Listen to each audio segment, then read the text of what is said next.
যে কোনো কিন্তু ইনো নিতে পারো, ঠিক আছে। ইনোটা কিন্তু এর মধ্যে দিয়ে দেবো। দেখেছো কত সুন্দর, একদম স্পঞ্জ মনে হচ্ছে দেখে। নমস্কার বন্ধুরা, আরপি ভিলেজ স্টোরির পক্ষ থেকে সকলকে জানাই অনেক স্বাগত।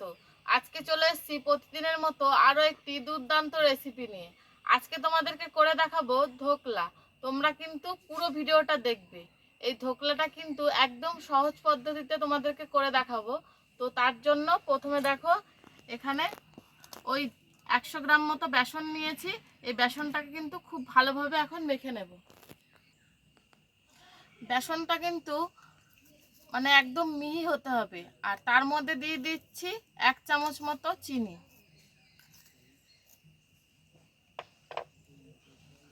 আর দিয়ে দিচ্ছি পরিমাণ মতো নুন।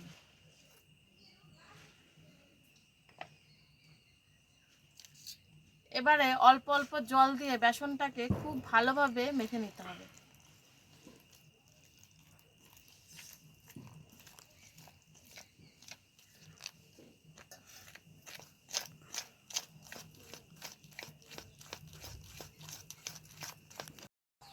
এই দেখো ধোকলার জন্য কিন্তু বেসনটা খুব ভালোভাবে আমি একদম ফেটিয়ে নিয়েছি। আর যে চিনিটা দিয়েছিলাম সেই চিনিটাও কিন্তু গলে গেছে। এবার এর মধ্যে 1 প্যাকেট ইনো দিয়ে দেব। তোমরা যে কোনো কিন্তু ইনো নিতে পারো, ঠিক আছে। তো ইনোটা কিন্তু এর মধ্যে দিয়ে দেবো।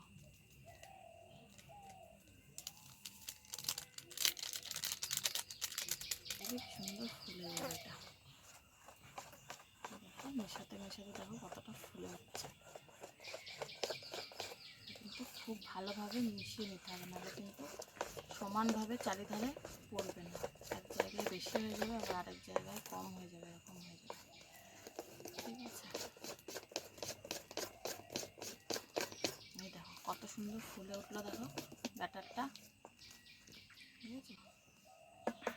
এবারে আমি এরকম একটা বাটি নিয়েছি। এই বাটিটার মধ্যে কিন্তু আমি ধোকলাটা তৈরি করব।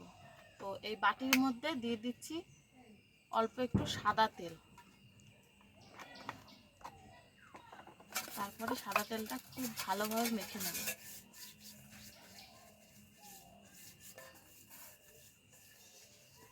সমানভাবে চারিধারে মেখে নিলাম। তারপরে এই ব্যাটারটা এর মধ্যে ঢেলে নেব।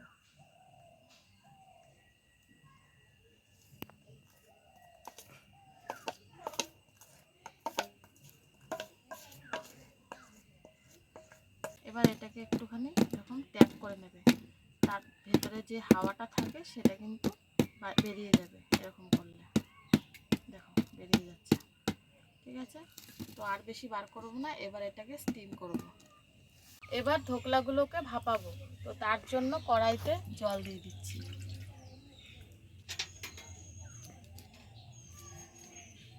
তারপরে এই বাটিটা এর মধ্যে ডাইরেক্ট বসিয়ে দেব।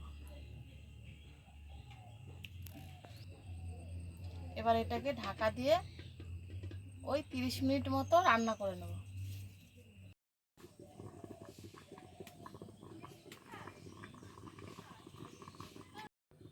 30 মিনিট তো হয়ে গেছে। এবার দেখি ধোকলাটা কেমন হয়েছে।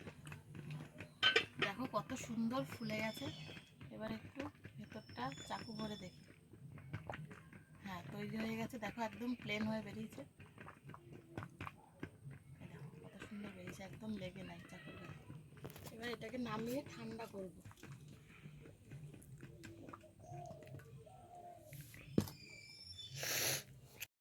ধোকলাটা ওইদিকে ঠান্ডা হতে হতে এখানে আমি একটা সস রেডি করে নেব। তো তার জন্য দেখো খানিকটা সাদা তেল দিয়ে নিলাম। এবার ওই তেলের মধ্যে দিয়ে দেব শুকনো লঙ্কা আর সর্ষে।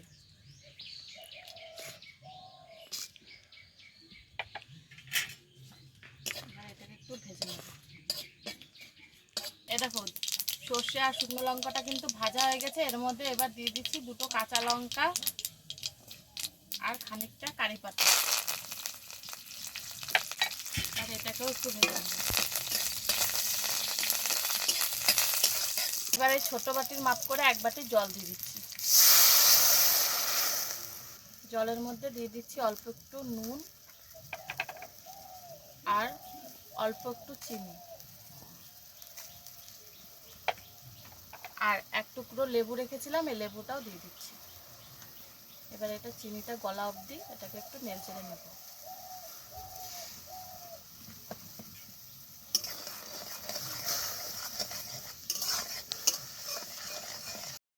এদিকে ধোকলাটাও কিন্তু ঠান্ডা হয়ে গেছে। এবার এই বাটিটার থালাটার মধ্যে উল্টিয়ে নেব। দেখো কত সুন্দর হয়েছে, একদম কেকের মতো হয়েছে।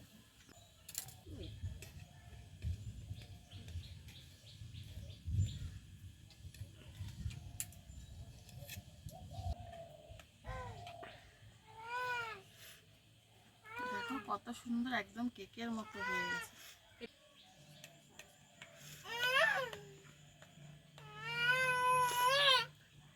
এবারে যে সসটা বানিয়ে রেখেছিলাম সেই সসটা উপর দিয়ে দেবো। ধোকলা কিন্তু একদম সফট হয়েছে, দেখো তোমাদেরকে দেখাই এক পিস, একদম স্পঞ্জের মতো নরম হয়েছে। এই দেখো, দেখেছো কত সুন্দর, একদম স্পঞ্জ মনে হচ্ছে দেখে।